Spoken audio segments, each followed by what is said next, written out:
இன்னைக்கு எடுத்துக்கொள்ளப்பட்ட வேத பகுதி லூக்கா 14வது அதிகாரம். இங்க சீஷத்துவத்தின் அழைப்பை பற்றி நாம வாசிச்சோம். அதாவது 14:27 தன் சிலுவையை சுமந்து கொண்டு எனக்கு பின் செல்லாதவன் எனக்கு சீஷனாய் இருக்க மாட்டான். ஆகவே ஒரு சீஷனாய் இருக்கும்படி நாம் அழைக்கப்படுகிறோம்.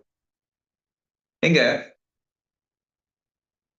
முழு 14வது அதிகாரத்தையும் நாம பார்ப்போமானால் இங்க நிறைய அழைப்புகள் பற்றியே பேசப்பட்டிருக்கும். அதுல ஒவ்வொரு பகுதியும் எந்த மாதிரியான அழைப்பை நமக்கு கொடுக்குது, இன்றைய காலகட்டத்துக்கு அது எப்படி பொருந்தும் அப்படின்ற அடிப்படையில நான் உங்களோட இன்னைக்கு இதை பகிர்ந்து கொள்ள இருக்கிறேன். முதலாவது அழைப்பை பார்க்கும்போது இங்க இயேசு கிறிஸ்து ஒரு பரிசேய தலைவனுடைய வீட்டிற்கு விருந்துக்கு அழைக்கப்பட்டு இருக்கிறார். அன்னைக்கு ஓய்வு நாள். 1 6வது வசனம் வரைக்கும் நம்ம வாசித்து பார்ப்போம்னால் இந்த சம்பவத்தை நம்மால் பார்க்க முடியும். அப்படி அழைக்கப்பட்டிருக்கிற இடத்துல ஒரு நீர்க்கோவை, அதாவது எடிமா, இப்போ உள்ள அந்த வீக்கம், கை கால் வீக்கம், அந்த மாதிரியான ஒரு வியாதி உள்ள ஒரு மனுஷன் அங்க வந்திருக்கிறான். அன்னைக்கு ஓய்வு நாளா இருந்துச்சு. அப்போ நியாய சாஸ்திரிகள், பரிசேயர் இவங்க எல்லாம் அங்க இருக்கிறாங்க. ஆண்டவர் கேட்கிறாரு, இன்னைக்கு சுகப்படுத்துறது நியாயமா அப்படின்னு சொல்லிட்டு அவனை சுகப்படுத்துறார். இங்க விஷயம் என்ன அப்படின்னா, ஏதுவான அர்த்தம் இங்க அதாவது சடங்குகளை விட, பக்திக்குரிய அந்த நடைமுறைகளை விட இரக்கமே முக்கியம் அப்படின்றத அந்த நியாயப்பிரமாணத்தின் சரியான சாரத்தை இங்கு செய்கையாக கிறிஸ்து அவங்களுக்கு தெரியப்படுத்துறார். நியாயப்பிரமாணத்துடைய சரியான அந்த நோக்கம், இஸ்ரவேலர்கள் அதை புரிந்து கொள்ளவும் கடைபிடிக்கவும் தவறினார்கள். அதை காட்டிலும் அவங்களுடைய அந்த மற்ற போதனையானது, வாய்மொழி போதனையானது தேவனுடைய வார்த்தையவே மிஞ்சிருச்சு. அந்த அளவுக்கு அவங்க சில காரியங்களை கை கொண்டாங்க, அவங்களாவே உருவாக்கி கை கொண்டாங்க. சோ அதை இங்க கடிந்து கொள்ளுகிறார். இதுல முக்கியமா நம்ம கவனிக்க வேண்டிய விஷயம் 4வது வசனம் பாத்தீங்கன்னா, அப்பொழுது அவர் அவனை அழைத்து சொஸ்தமாக்கி அனுப்பி விடுகிறார். இந்த வியாதி உள்ள மனிதன் எப்படி அழைக்கப்பட்டு தேவனே அழைத்து அவனை சுகப்படுத்தி அனுப்பினார் அப்படின்னு சொல்லப்பட்டிருக்கு. இதே மாதிரிதான் பாவத்திலும் அக்கிரமத்திலும் மரித்தவர்களாய் இருந்த உங்களை உயிர்ப்பித்தார் அப்படின்னு வேதம் சொல்லுது. அப்படிப்பட்ட நம்மை, அதாவது என்ன சொல்றது, ஒரு மோசமான நிலைமையில இருந்த நம்மை தேவனே அழைத்தார். நாம அவரை தேடி போகவில்லை, நாம அவரை தெரிந்து கொள்ளவில்லை, அவரே நம்மை அழைக்கிறார். நம்முடைய மரித்த நிலைமையில், நம்முடைய தண்டனைக்குரிய நிலைமையில், நாம் தேவனுக்கு பகைஞர்களாயும் சத்துருக்களாயும் இருந்த நிலையில் தேவனுடைய அழைப்பு நமக்கு கடந்து வருகிறது. எப்படி இந்த அவனுக்கு இரக்கம் காண்பிக்கப்பட்டதோ அதே மாதிரி தேவன் தம்முடைய இரக்கத்தினாலே நம்மை அழைத்தார். நமக்கு வேற எந்த தகுதியும் கிடையாது. ரட்சிக்கப்படுவதற்கு முன்பாக வேதம் தெளிவாக சொல்லுது, நாம் மரித்தவர்களாய் இருந்தோம் அக்கிரமத்தினாலும் பாவத்தினாலும். யார் ஒருத்தரும் பக்திக்குரிய சிறந்த காரியங்களை செய்து தேவனுடைய கவனத்தை தங்கள் மீது திருப்பி உபவாசம் இருந்து உத்தமமாய் நடந்து தங்கள் ஆண்டவருடைய பார்வையையும் பரலோகத்தின் பார்வையையும் தங்கள் மேல் திருப்பி அதுக்கு பிறகு இவர் சூப்பர், இவர் அழைக்கலாம் அப்படின்னு ஆண்டவர் யாரையும் அழைக்கல. எல்லாருமே வழி விலகி ஏகமாய் கெட்டு போனார்கள் அப்படின்னு சொல்லப்பட்டது.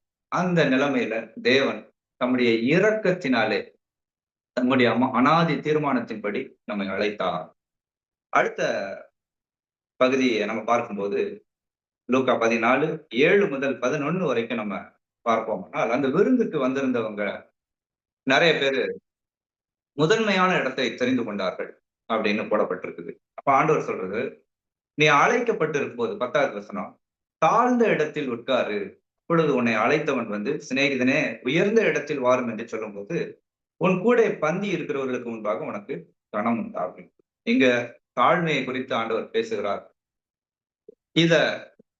இந்த அழைப்புல ரட்சிப்பின் அழைப்பை நாம் எடுத்துக்கொள்ளும் போது நாம் எந்த விதமான மனநிலைமையோடு தேவனை அணுக வேண்டும். இப்ப நமக்கு தேவன் தம்முடைய வார்த்தையின் மூலமாக சுவிசேஷத்தை நமக்கு அறிவிக்கிறார், தம்முடைய வார்த்தைகளை தெரியப்படுத்துகிறார். அதன் மூலமாக ஒரு ரட்சிப்பின் வாழ்க்கைக்கு, ஒரு பரிசுத்தமான பிரித்தெடுக்கப்பட்ட வாழ்க்கைக்கு நம்மை அழைக்கிறார். நாம் எந்த விதமான மனநிலைமையோடு வர வேண்டும் அப்படின்னா, இப்ப உதாரணமா நீங்க பந்தி இருந்தவர்களை கவனிச்சீங்கன்னா, உயர்ந்த இடத்துல போய் சில பேர் உட்கார்றாங்க. அப்படின்னா எந்த அடிப்படையில அவங்க உயர்ந்த இடத்துல உட்கார்றாங்கன்னா, நான் ஒரு உயர்ந்தவன், நான் ஒரு அந்தஸ்து உள்ளவன் தான். நான் இந்த இடத்துல உட்கார தகுதியானவன் தான். அப்படின்ற ஒரு எண்ணத்துல அவர்களுடைய நிலையை தாங்களே உயர்த்தி காண்பிக்கிறவர்களாய் போய் அங்க உட்கார்றாங்க. அதே மாதிரி நாம் தேவனை அணுகும்போது, நான் சரியா தான் இருக்கிறேன். என் வாழ்க்கை நீதியா தான் இருக்குது. நான் நல்ல ஜெபம் பண்றேன். நல்ல வேதம் வாசிக்கிறேன். நானு பிரசங்கம் பண்றேன். நான் ஊழியம் பண்றேன். தவறான ஆலய காரியங்களை எல்லாம் நான் கைக்கொள்றேன். அப்படின்ற நீதியோட நாம் வந்து அந்த உயர்ந்த ஆசனத்துல உட்கார முடியாது தேவனுக்கு முன்பாக. ஏன் அப்படின்னா, நம்முடைய நீதி தந்தை அப்படின்னு வேதம் சொல்லுது. தேவன் எதிர்பார்க்கிறது ஒரு தாழ்மை உள்ள இருதயம். தாழ்மை உள்ள இருதயம் அப்படின்ற பட்சத்துல இங்க என்ன நம்முடைய நம்முடைய மனநிலை எப்படி இருக்க வேண்டும் அப்படின்னு நீங்க பார்த்தீங்கன்னா, உண்மையான நம்முடைய நிலையை நாம் உணர்ந்து கொள்ள வேண்டும்.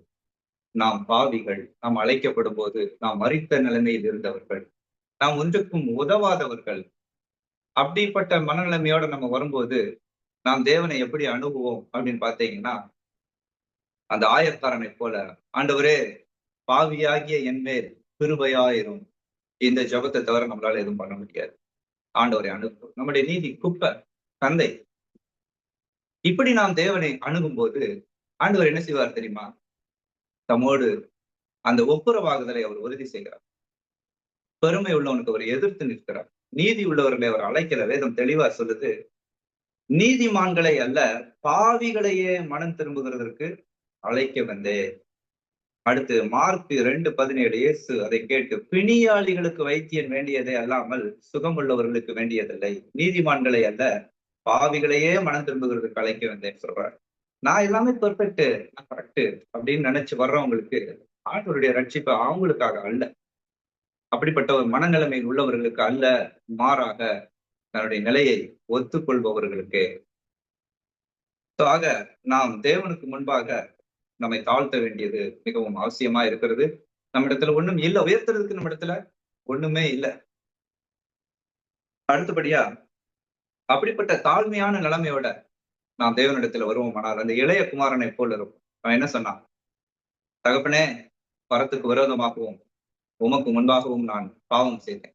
உம்முடைய குமாரன் என்று சொல்லப்படுவதற்கு நான் பாத்திரன் அல்ல, உம்முடைய கூலிக்காரரில் ஒருவனாக என்னை வைத்துக் கொள்.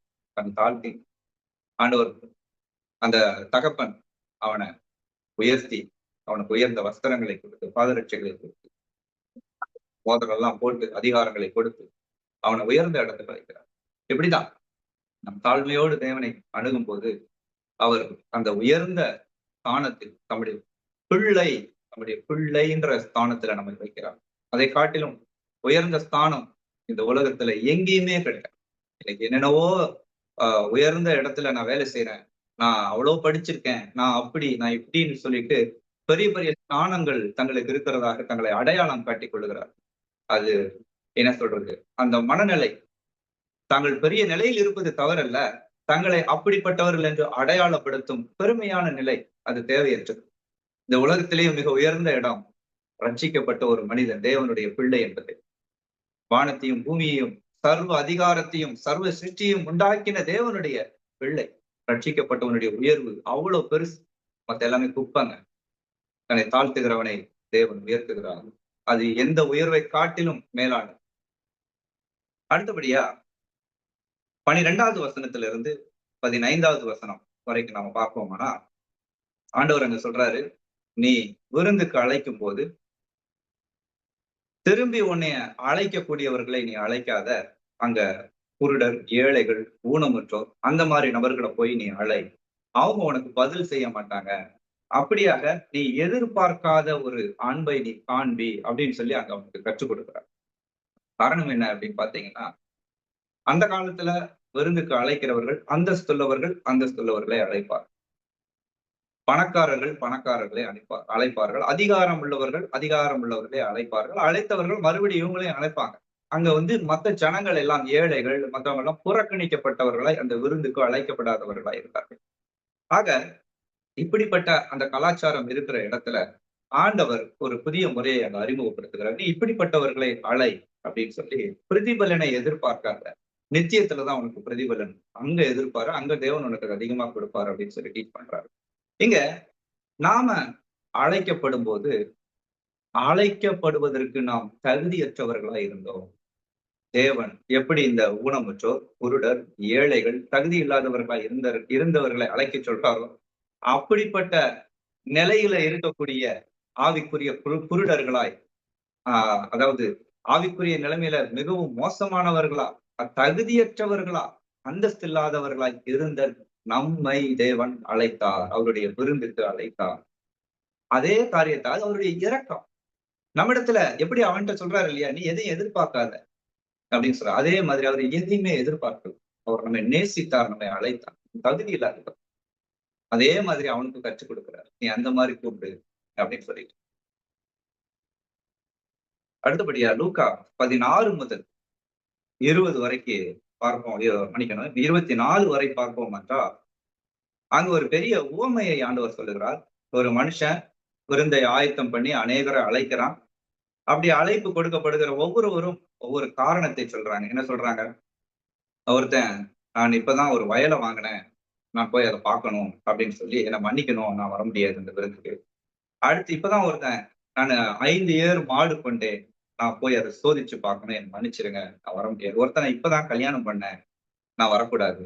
அப்படின்னு ஆளாளுக்கு ஒரு ஒரு காரணத்தை சொல்லி அந்த பெரிய விருந்தோடைய அழைப்பை புறக்கணித்தார்கள். அப்ப அவன் என்ன சொல்றான்?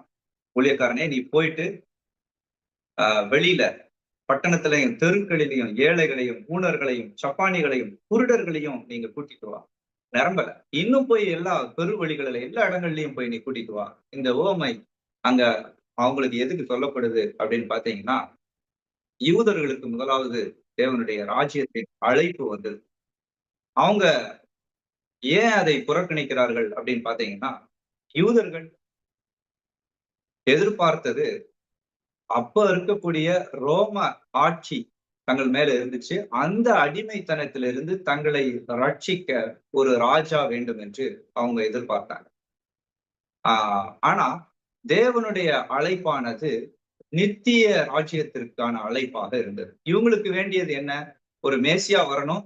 ரோம சாம்ராஜ்யத்தை அழித்து ராஜ்யத்தை, இந்த உலக ராஜ்யத்தை, இஸ்ரவேல் அப்படின்ற அந்த ஆளுமையை திரும்ப நம்மிடத்துல கொடுக்கணும். முதலாவது இஸ்ரவேலர்களுடைய காரியங்கள் என்ன அப்படின்னு பார்த்தீங்கன்னா, எகிப்தில இருந்து அவர்களை மீட்டு கொண்டு வரும்போது, தேவனே அவர்களுக்கு ராஜாவா இருந்து அவர்களை நடத்தி விடுதலையாக்கி, ஒரு அருமையான ஆசீர்வாதமான பாலும் தேனும் ஓடுகிற ஒரு தேசத்தை அவர்களுக்கு கொடுத்தார். ஆனா, அவங்க நாளாக நாளாக தேவன் தங்களுக்கு ராஜாவா இராதபடி தள்ளி, தங்களுக்கு ஒரு ராஜா வேணும்னு சாமுவேல் காலகட்டத்துல கேட்டுக்கொண்டாங்க. அங்கே தேவன் ராஜாவாய் இராதபடி அந்த ஜனங்களால் புறக்கணிக்கப்பட்டார்கள். ஆகையினால அவங்க எதிரிகள் கைகள்ல நீண்ட காலமா, மிக நீண்ட காலமாக ஒப்புக் கொடுக்கப்பட்டார். காரணம் என்னன்னா, தேவனை அவர்கள் தள்ளினார்கள். அவங்களுக்கு இப்ப வேண்டியது என்ன? இப்ப ரோம ஆட்சி இருக்குது கிறிஸ்துவனுடைய காலகட்டத்துல. ரோம அரசை தள்ளி தங்களுக்கு ராஜ்யத்தை திரும்ப கொடுக்கணும். இதுதான் அவங்களுடைய ஒரு எதிர்பார்ப்பு. இந்த உலக பிரகாரமான ஒரு விடுதலையை அவர்கள் எதிர்பார்த்தார்கள். ஆனா ஆண்டவர் அறிவிக்க வந்தது நித்திய விடுதலை, நித்திய ரட்சிப்பு, அவருடைய நித்திய ஆளுமைக்குட்பட்ட ஒரு வாழ்க்கை. ஏற்கனவே நீ என்னை புறக்கணிச்சுட்ட, நீ என்னை தள்ளிட்ட, நான் மறுபடியும் உன்னை கூப்பிடுறேன், நீ வா. கொஞ்ச காலம் இல்ல, நித்திய காலமாய் ஒரு ஆளுமைக்குள்ள, ஒரு மகிழ்ச்சியான, ஒரு முடிவே இல்லாத ஒரு அற்புதமான வாழ்வுக்கு நான் உன்னை அழைக்கிறேன்னு சொல்லிட்டு தான் கிறிஸ்து அவங்களுக்கு முதலாவது அழைப்பை கொடுத்தார். ஆனா அவங்க அதை புறக்கணிச்சாங்க. ஏன்னா, அவங்க எதிர்பார்த்த மாதிரி அவர் இல்ல. அவங்க எதிர்பார்த்த மாதிரி விடுதலை இல்ல. இன்னைக்கு நம்ம என்ன செய்றோம்? தேவன் நம்மை ரட்சிப்புக்கு அழைக்கும்போது, நம்முடைய பெரும்பாலான மக்களோட எதிர்பார்ப்பு என்ன அப்படின்னா, இந்த உலகத்துல எனக்கு இது ஏன் செய்யல? இந்த காரியங்கள் எனக்கு ஏன் செய்யப்படல? எனக்கு ஏன் ஒரு வேலை கிடைக்கல? எனக்கு ஏன் ஒரு திருமணம் ஆகல? எனக்கு ஏன் இந்த காரியங்கள் மாறல? எனக்கு ஏன் இந்த துக்கம் இப்படியே இருக்கு? இப்படி உலக பிரகாரமான, ஏன் மத்தவன போல எனக்கு சில காரியங்கள் கிடைக்கலன்னு சொல்லி, இந்த உலக ரீதியான காரியங்களையே நாம் தேவனிடத்தில் எதிர்பார்க்கிறவர்களா இருக்கிறோம். ஆனால் தேவன் அதற்கும் மேலான ஒரு காரியத்தை நமக்கு கொடுக்கிறார். இன்னைக்கு அநேகர் என்ன பண்ணிட்டாங்க, இந்த ரட்சிப்பை தள்ளி உலக ரீதியான காரியங்கள் தங்களுக்கு கிடைத்தால் போதும் அப்படின்னு அந்த உலக தற்காலிகமான மனநிலையோடு பயணிக்கிற அநேகர்களை நம்மால் பார்க்க முடியும். அவங்க பேரளவுல கிறிஸ்தவர்களைப் போல இருந்தாலும், அவங்க தங்களை சுற்றிலும் இந்த உலக காரியங்களை, இந்த குப்பைகளை சேர்த்து வைத்துக் கொண்டு கிறிஸ்துவை புறக்கணிக்கக்கூடிய நிலைமை இருக்கு. ஒரு பொய்ய சொல்லி, ஒரு தில்லுமுல்லு பண்ணி, என்னத்தையாவது பண்ணி இந்த உலகத்தில் உள்ள காரியங்களை அவங்க சேர்த்துறாங்க. கிறிஸ்து அங்க தள்ளப்படுகிறார். ரட்சிப்பு அங்க தள்ளப்படுது. இன்னைக்கு நிறைய கிறிஸ்தவர்களுக்குள்ள இது காணப்படுது. அந்த யூதர்கள் எப்படி அப்போ கிடைக்க வேண்டிய விடுதலைக்காக தேவனை தள்ளினார்களோ, அதே போல இன்னைக்கு ரட்சிப்பை தள்ளக்கூடிய கிறிஸ்தவர்கள் அந்த மனநிலைமை நிறைய பேர்கிட்ட இருக்கு.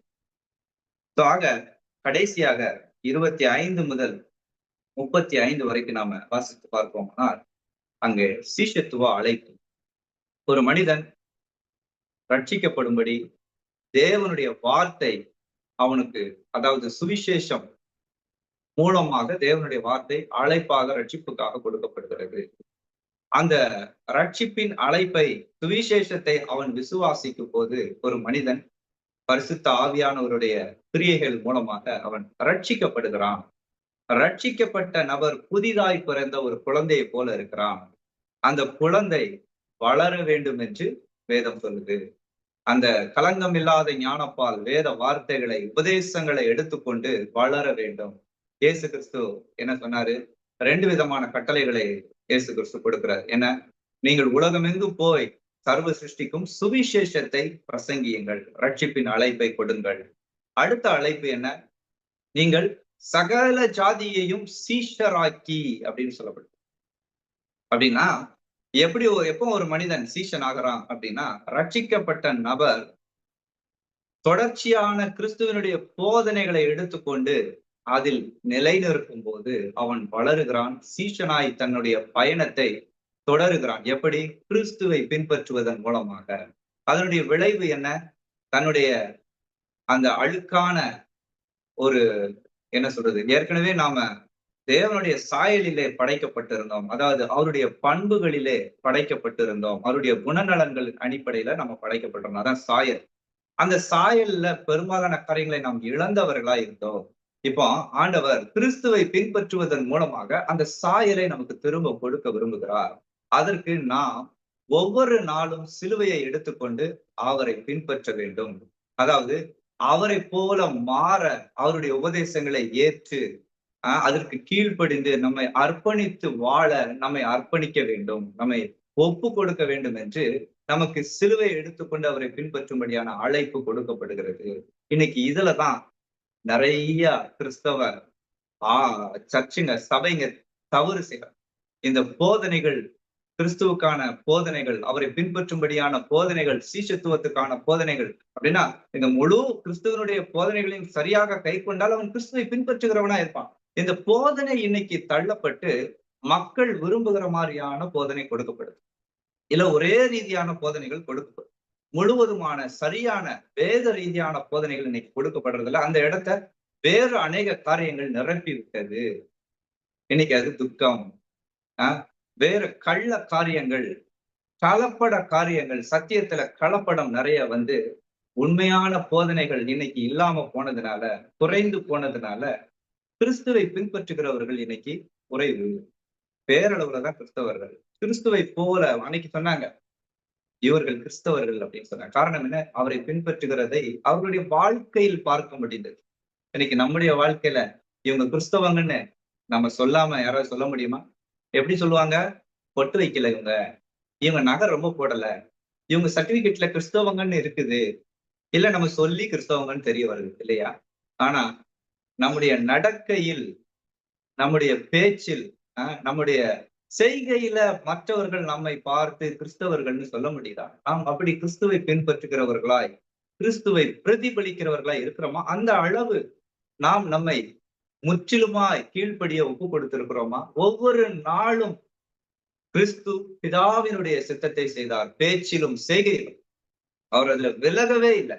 அவரை பின்பற்றும்படி அழைக்கப்பட்ட நாம் ஒவ்வொரு நாளும் எல்லா காரியத்திலும், படிப்பு, மேரேஜ், எதுவா இருந்தாலும் எல்லா காரியத்திலையும் நாம் கிறிஸ்துவை பின்பற்ற, அதாவது பிதாவினுடைய சித்தத்துக்கு நம்மை முற்றிலும் ஒப்பு கொடுக்க கீழ்ப்படிய நாம் அழைக்கப்பட்டிருக்கிறோம். நம்முடைய வாழ்க்கையின் முழு பகுதியும் அர்ப்பணிக்கப்பட வேண்டும். ஏதோ ஊழியத்துல மட்டும் நான் ஆண்டவர் சித்தம் கேட்கிறேன்ற மாதிரி அப்படி இல்ல. சர்ச்சு காரியங்கள் ஆண்டவர் சித்தம் அப்படி இல்ல. ஏதோ நம்ம தேவைக்கு ஏத்த மாதிரி ஆண்டவர் சித்தம் செஞ்சாதான் இந்த உலகத்துல வாழ்க்கை நல்லா இருக்கும். அப்படி கிடையாது. கஷ்டமோ, நஷ்டமோ, அழிவோ, ஜீவனோ என்ன நடந்தாலும் அவருடைய சித்தம். பவுல் அதான் சொல்றாரு. ஊழியத்துக்கு போகும்போது நீ அங்க போனீன்னா நீ கட்டப்படுவ. அவர் சொன்னாரு, கட்டப்படுறதுக்கு மட்டும் இல்ல, மரணமே வந்தா கூட அவருடைய சித்தத்தின்படி நான் அந்த பயணத்தை தொடருவேன்னு சொல்றாரு. இன்னைக்கு நம்மால அப்படி ஒப்புக் கொடுக்க முடியுமா? இழப்புகளை நாம் இன்னைக்கு அர்ப்பணிப்பின் அடிப்படையில ஏற்றுக்கொள்கிறோமா? தீங்கு அனுபவி அப்படின்னு சொல்றாரு பவுல். தீங்கை அனுபவிக்கிற அளவுக்கு நம்முடைய இருதயம் ஆயத்தமா இருக்கிறதா? கிறிஸ்துவின் அழைப்பை ஏற்று ஒரு சௌகரியமான வாழ்க்கை நமக்கு கிடைக்குமா? அதுக்காக நான் என்னை அர்ப்பணிக்கிறேன்னு நம்ம சொல்றோம். இல்லையா? அங்க கூட ஒரு இஸ்ரவேலனை போல அவன் எப்படி கிறிஸ்துவை புறக்கணித்தானோ, அதே மாதிரி கஷ்டம், நஷ்டம் அப்படின்னா, இழப்புன்னா நாம் கிறிஸ்துவை புறக்கணிக்கிறதுக்கு நம்மில் அநேகர் ஆயத்தமா இருக்கிறோம். எனக்கு என்ன கிடைக்கும்? எனக்கு என்ன கிடைக்கும்? கிடைக்கிறதின் அடிப்படையில் நான் அர்ப்பணிக்கிறேன். 10ல 1 குடுத்தா, எனக்கு அது 2 மடங்கா திரும்பி வருமா? நான் அளக்கிறத விட எனக்கு அதிகமா அளக்கப்படுமா? இப்படித்தான் நம்முடைய செய்கைகள் இருக்கிறதே தவிர, இழப்புகளை நாம் இன்றைக்கு ஏற்றுக்கொள்கிறோமா? தேவன் தம்முடைய சொந்த குமாரனை நமக்காக முழுவதுமாக கொடுத்தார். பலியாக கொடுத்தார். அதே மாதிரி இன்னைக்கு நம்மை ரோமர் 12:1 சொல்லப்பட்ட மாதிரி நம்மை ஜீவ பலியாக நாம் அர்ப்பணிக்கிறோமா? யோசித்து பாருங்க. இழப்புகளை நம்மால் ஏற்றுக்கொள்ள முடிகிறதா? அதுதான் அர்ப்பணிப்பு. எதிர்பாராத ஒரு அர்ப்பணிப்பு. அன்பானவர்களே, அப்படிப்பட்ட சீஷத்துவ வாழ்க்கைக்கு, கிறிஸ்துவை பின்பற்றக்கூடிய ஒரு வாழ்க்கைக்கு நாம் அழைக்கப்பட்டிருக்கிறோம். தேவனுடைய அழைப்பை நாம் தள்ளுவோமானால் நம்முடைய நிலைமை மோசமா இருக்கும். ரட்சிப்பின் அழைப்பை நாம் தள்ளுவோமானால் நித்திய நரக ஆக்கினை. இந்த சீஷத்துவ அழைப்பை, அவரை பின்பற்றும்படியான அழைப்பை நாம் தள்ளுவோமானால் நாம் வளர்ச்சியற்றவர்களாக, பயனற்றவர்களாக, நம்முடைய வாழ்க்கை அநேகருக்கு இடரலாக இருக்கும். இந்த உலகத்துல ஏன் வாழ்ந்தான்னு மத்தவன் பேசுற மாதிரி நம்முடைய வாழ்க்கை ஆயிரும். அப்படிப்பட்ட வாழ்க்கைக்கு நாம் அழைக்கப்படவில்லை. கிறிஸ்துவை போல ஒரு மகிமையான வாழ்க்கைக்கு நாம் அழைக்கப்பட்டிருக்கிறோம். அவர் வாழ்ந்து 2000 வருஷம் ஆயிடுச்சு. இன்னும் அந்த தாக்கம் உலகம் முழுவதும் ஒளியாய் பரவி கொண்டிருக்கிறது. அப்படிப்பட்ட ஒரு மகிமையின் வாழ்க்கைக்கு நாம் அழைக்கப்பட்டிருக்கிறோம். அவருடைய சீஷர்கள் அப்படி வாழ்ந்தாங்க.